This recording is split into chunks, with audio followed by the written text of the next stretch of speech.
A state in Australia is testing a new app that would help the government track residents to ensure that they are obeying their COVID-19 orders. We mentioned Australia earlier in the program that they had finally decided, zero COVID is actually not a great policy. It is actually not sustainable. And I guess we can't do it anymore. But that doesn't mean that they have come back to sanity.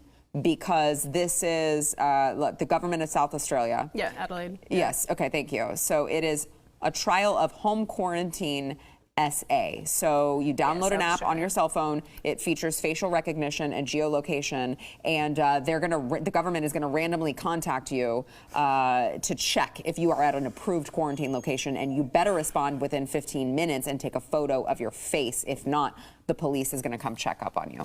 Well, I mean, we're in 1984, guys. I think you've had me kick off on this show so many times about Australia. This will be no exception. I don't know why anyone's surprised. We've been heading in this direction for a long time. That's why I got out of the country. I feel so sad for Australians who are participating in all of this, because what Americans don't seem to understand is that this intrinsic, inbuilt sense of liberty does not exist in Australia. Aussies, being that they are, in fact, in my opinion, some of the coolest, nicest, most wonderful people in the world, still are very much just like, she'll be right. Well, she won't be right, guys. Now you got to take a picture of your bloody face and send it to the government. So how's that working out for you? Do you have any family in that particular? Oh no, not in South Australia, because South Australia is not even that bad. That's what's remarkable about this. Is my family is in Victoria.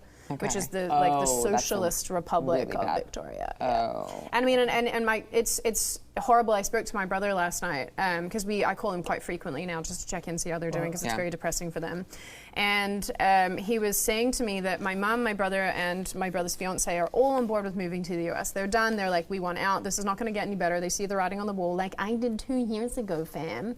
My dad is the only one who will not move, and it's really sad listening to my dad justify why, because I think he even feels like he's watching his country just fall off the face of the planet. And I wish Aussies would get louder and more aggressive about this, because I don't think that they realize that the government does not hand down their freedoms to them. Right. A lot of these freedoms are intrinsic human rights that you just are born with. Yeah. By the way, don't give up your guns to the government. Just as a...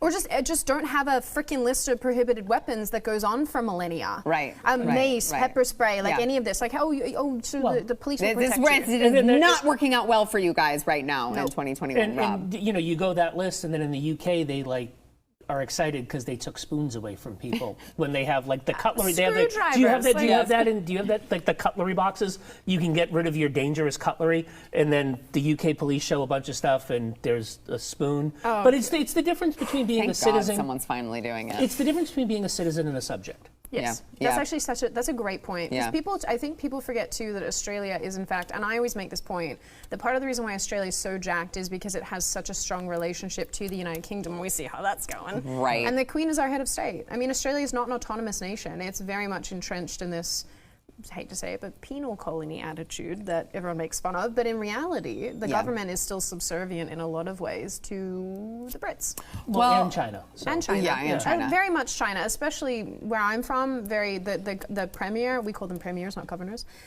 He is very much in bed with China. And the Chinese government is paying for elections in both New Zealand and Australia. They're like literally in the election process. Yes. And this app thing seems like a really good test run that when China does it, they can say, well, Australia's doing it too. Yeah. Did you guys see that story yesterday, quick, speaking about Australia, of that little boy who was stopped from basically going back to his parents across the border in New South Wales? Did you see that? No. Yeah, little boy was effectively, he was in New South Wales, I believe, and wanted to go back to his family in Queensland, and wasn't able to go over because of COVID restrictions. So yet again, separating people, ruining families, then the government walked it back because people got pissed.